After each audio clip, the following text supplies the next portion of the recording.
Good afternoon, everyone. In this video, we are talking about this high impedance capacitor coupled non-inverting amplifiers. So, how can draw the circuitry of this high impedance capacitor coupled non-inverting amplifier? First, draw the circuit with the help of some components. That components is first talk about the buffer, and then this buffer is connected with the voltage feedback to some fractional part of the output connected by using the three components. This component is the R2, C2 and R3. R3 is not 100% using here this in case of the feedback. So how can draw this circuitry? First take this voltage follower having some feedback. This is the some feedback by using this R2, C2 and this R3. Okay, connecting with the R1 and similarly in capacitor coupled non-inverting amplifiers, we are connecting two coupled capacitors C1 and C3. Okay, that used for the blocking of the DC signal of input and output. Okay, so this is the circuit diagram of this high impedance capacitor coupled non-inverting amplifiers.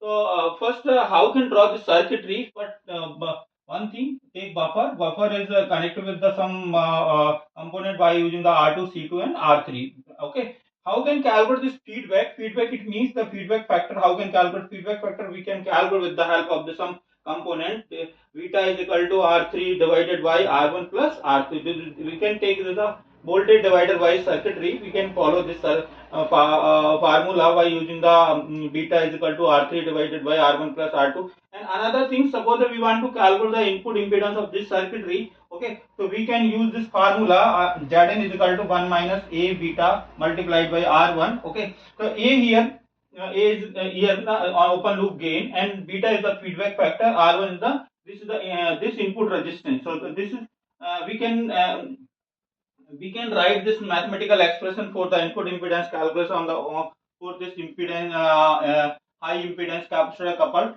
non-inverting.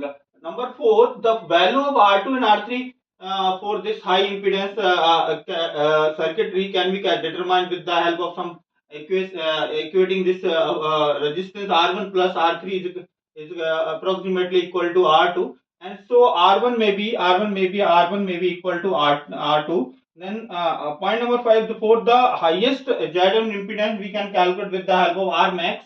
R max is equal to 0.1 VBE divided by IB max. It means that is BB here, the BB here cutting voltage, BB here cutting voltage, or IB is base current. Okay, this is the terminology of we are using this calculating the R max. R max is equal to 0.1 BB divided by IB max. Okay, so this is the actual circuitry for this high impedance capacitor coupled non-inverting amplifier. But in suppose that we are calculating this R max, what is the role of this R max? R max means without equalizing the IB and RB drops across this branch. This is the IB. Okay. So we are considering this R max for without equalizing this voltage drop. So you can directly calculate the R max and put the value and calculate the Zn. Okay, this is the part of this input impedance capacitor non-inverting.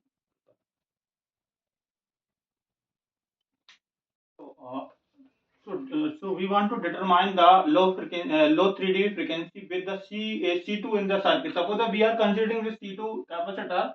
So we want to determine the low 3 dB frequency of this circuitry. So first point, we want to calculate this voltage gain across this overall circuitry. It means voltage gain is, we can denote it by the AB. AB is equal to this resistance, plus this resistance plus this reactive capacitance.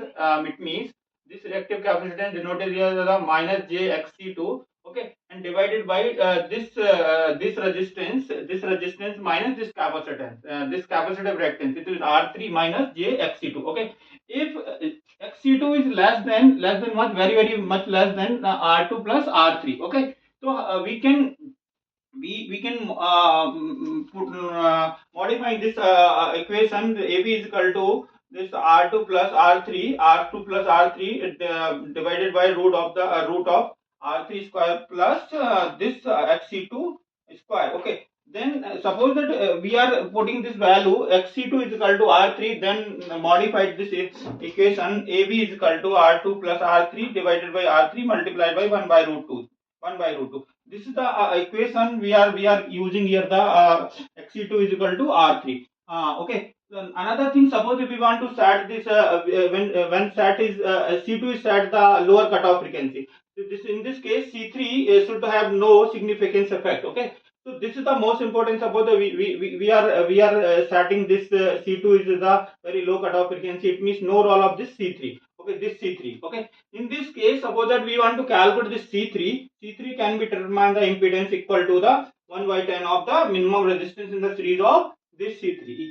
This C3 directly calculate with the help of the 1 by 10 of the minimum resistance connected in the series of C3. This is the calculation of the voltage gain across. We are using this low 3 dB 3 dB frequency across this C2. Okay, we can calculate with the help of this mathematical expression.